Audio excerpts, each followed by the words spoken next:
everyone. This is our curriculum night video for IB Literature Year 2 for the 2021-2022 school year. Just to be clear, we are not actually co-teaching the class, but we're collaborating a lot, and so we're making one video. Great. Okay.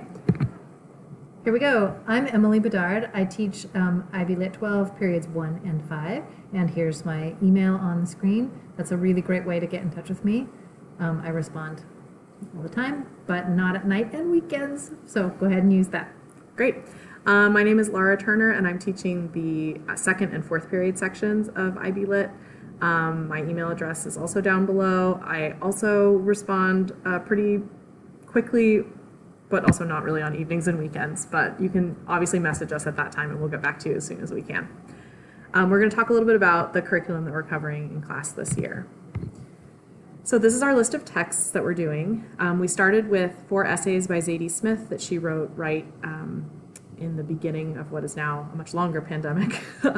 She wrote them in like April to June of 2020. So we wrapped up that unit and we moved on to our next one already. We jumped backwards a couple hundred years to our next unit for Pride and Prejudice by Jane Austen, which has been a lot of fun. So that's the unit we are currently in. Next up, we'll be doing a play called Mr. Burns, a Post-Electric Play, which is a contemporary, like post-apocalyptic, really imaginative play that incorporates a lot of elements of pop culture, including The Simpsons. And then after that, we will be reading poetry from the 1991 book, The Man with Night Sweats by Tom Gunn, which is written in a lot of traditional poetic forms, but about people dying in San Francisco of the AIDS crisis in the 80s. We will, in the spring, do Macbeth by William Shakespeare, of course, so we get a good Shakespeare play in, and then we will follow that with work in translation to be determined, so probably some short pieces, but we're still deciding which is the very best fit for this year. Yeah. And then we will be finishing up the year after the IB testing with an independent graphic literature project where students will get to self-select a book that they're interested in that's told in a graphic medium.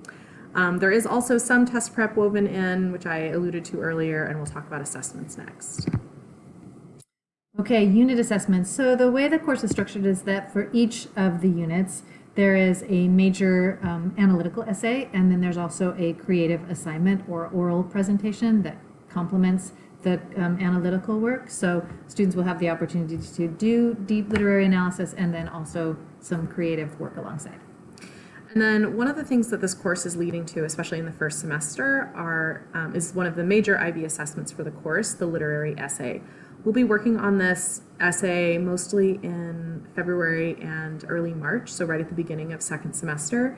But one of the reasons that we're doing so many essays in the first semester with all of the different units is that we will be basically building a collection of short essays that students can draw from in writing that longer essay. And more information about that essay will come out to you and your students in early second semester. Then in terms of other assessments for the IB, there's paper 1, which is happening this year, this school year. It's May 12th, 2022. Paper 1 doesn't have a lot that they have to necessarily study for. If they've been paying attention in class and practicing looking at texts, they should be fine. Paper 1 is looking at unseen passages and doing like essays on demand about those.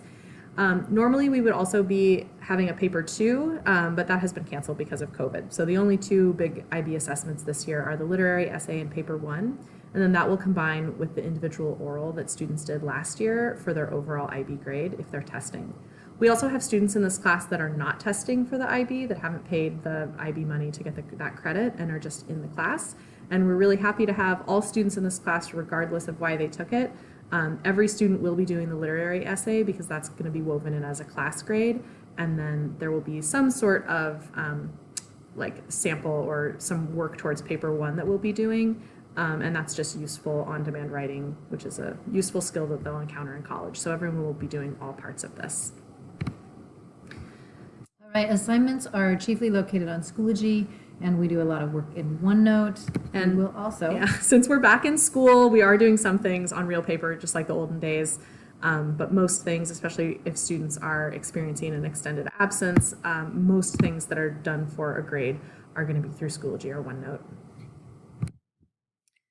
So that is the information that you need to know, I suppose, about this class. We're very excited to be working together, teaching our different sections. And if you have any questions, please make sure that you email the person that your student has as a teacher. So we look forward to hearing from you if you have any questions. Yeah, let's have a great year. Thanks. Thanks. Bye.